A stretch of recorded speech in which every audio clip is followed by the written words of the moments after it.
या बाबतीमध्ये त्यांच्या जे मयत संजय देशमुख आहेत त्यांच्या सख्या भावानी धनंजय देशमुखांनी स्वतः स्टेटमेंट केलेलं आहे।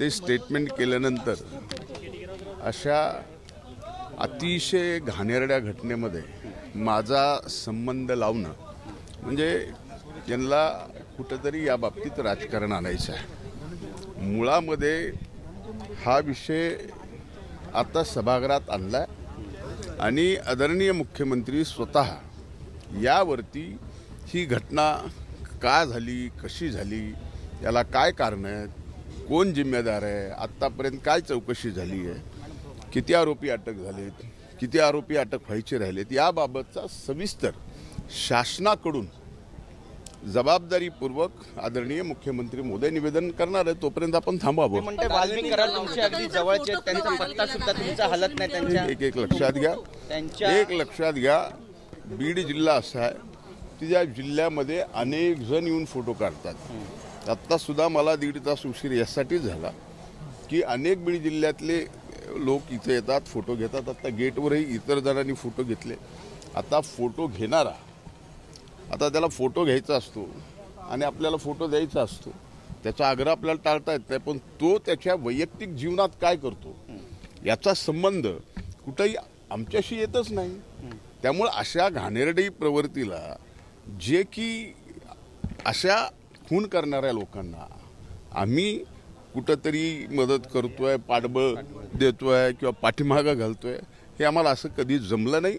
आजपर्यंत राजकारणात, समाजकारणात आम्ही इतक्या वर्षापासून आहेत, आम्ही असं कधीही केलेलं नाही। मानसिक त्रास झाला याचा तुमचं नाव असं म्हटलं जातं की बीडमध्ये त्यांना राजकीय आश्रय मिळतोय, बीडचे पालकमंत्री यांचा त्यांना पाठिंबा आहे, समर्थन आहे आणि म्हणून कारवाई होत नाहीये। एक लक्षात घ्या, कारवाई पहिल्या दिवशी झाली, पहिल्या दिवशी 4 आरोपी अटक झाले। बाकीचे जे काय आरोपी आहेत त्याबाबत पोलीस स्वतः लक्ष घालून त्यांना अटक करण्यासाठी जवळजवळ 8 वेगवेगळ्या टीम त्यांनी तयार केलेल्या आहेत आणि तेही नक्कीच त्यांना सुद्धा लवकरात लवकर अटक केली जाईल। एक्स्टॉर्शनचं एक रॅकेट होतं असं पण म्हटलं जात आहे। मुळामध्ये याच्यात एक्स्टॉर्शनचा प्रश्न आला कसा हा सगळा मुद्दा आहे। मला असं म्हणणं आहे की मी आत्ता जास्तीचं बोलण्यापेक्षा आदरणीय मुख्यमंत्री जे स्वतः गृहमंत्री आहेत त्यांच्याकडे जबाबदारी आहे, ते स्वतः निवेदन करतो म्हणल्यानंतर हाऊसच्या बाहेर मी त्यांच्या मंत्रिमंडळातला एक मंत्री म्हणून आपल्याशी बोलणं म्हणजे हे कुठंतरी हाऊसचा अपमान केल्यासारखा वाटेल असं साहेब पंकजाताई म्हणतायत की धनंजय मुंडे यांचं पान सुद्धा हलत नाही वाल्मिक कराड यांच्याशिवाय। या वक्तव्याकडे नेमकं तुम्ही कसं पाहता? थेट तुमचं नाव त्यांच्याशी जोडलं जातं ज्यांच्यावर आरोप आहे। एक लक्षात घ्या, लोकसभेच्या निवडणुकीपासून किंवा महायुतीचं सरकार आल्यापासून, महायुतीमध्ये राष्ट्रवादी काँग्रेस पक्ष गेल्यापासून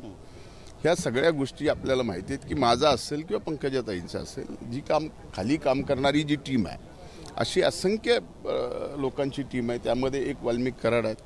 आता त्यांच्यावर गुन्हा दाखल होणं, ते का केला आहे, कशामुळे झाला आहे, त्यांचा संबंध किती आहे, काय, या सर्व गोष्टी आदरणीय मुख्यमंत्री महोदयांच्या निवेदनामध्ये स्पष्टपणाने येतील। वाल्मिक कराडबाबत तुमची भूमिका काय? एक मिनिट, ते आहेत आता भूमिका काय बोलायची, ते माझ्या जवळचे आहेत तर आहेतच, त्यात काय मी नकारणार थोडाच आहे। मंत्रिपदाच्या वाटपानंतर असं चर्चा सुरू झालेली आहे की तुम्हाला मंत्रिपद मिळू नये यासाठी सुद्धा अनेकांनी लॉबिंग केलं होतं या प्रकरणानंतर। त्यावेळी एक लक्षात घ्या, मला दुर्दैव या गोष्टीचं आहे की समजा मी वाईट आहे तर माझ्यावरती आरोप करा, एका जातीवरती आरोप करणं, एका पूर्ण जातीनं असा प्रकार करणं आणि तिथं येऊन ज्या पद्धतीने ज्या नेत्यांनी अशा पद्धतीनं एकतर विधानसभेच्या निवडणुकीनंतर बीड जिल्ह्यामध्ये पुन्हा आम्ही जातीय सलोखा अतिशय पद्धतशीरपणानं या ठिकाणी जपला आणि त्याची सुरुवात विधानसभेच्या निवडणुकीनंतर अतिशय व्यवस्थितपणे चालू होती। अचानक ही दुर्दैवी घटना घडली आणि ही घटना दुर्दैवी आहेच।